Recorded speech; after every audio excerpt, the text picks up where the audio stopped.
There was a young man that got involved with running with the wrong crowd. And he was involved in some serious crimes. And we investigated him, and he was convicted of committing some serious federal crimes and sentenced to a substantial amount of time. Well, while that, shortly after that happened, I was out working one day, out in the streets, out in the field, and I stopped in an area to just run in and get I think it was a McDonald's. And I run into McDonald's to get a hamburger real fast. And I order, and I'm standing there and I'm waiting. And I see this woman sitting probably as far as you and I are apart. And she's just staring at me.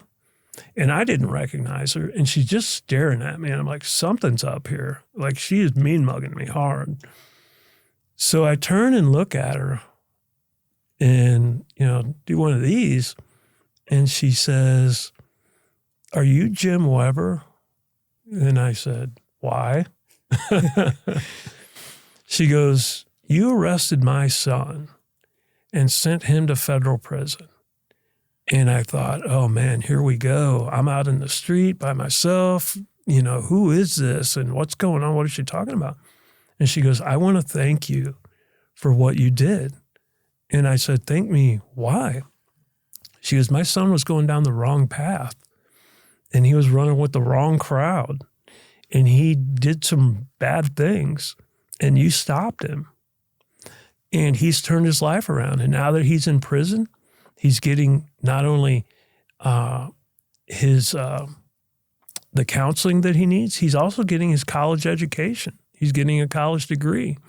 And if he wasn't in there, he wouldn't be doing that. He would still be running with the wrong crowds." So she says, I don't know why we ran into each other here at this McDonald's. She goes, "But I want to thank you."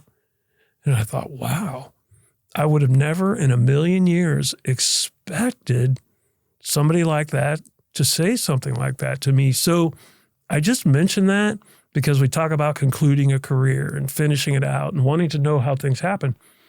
I was really glad to hear that kid turned his life around, because although he was doing bad things, he wasn't a bad kid.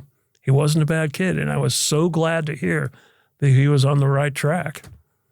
Do you ever give thought to some of the people that you put in prison or caught afterwards, like years later?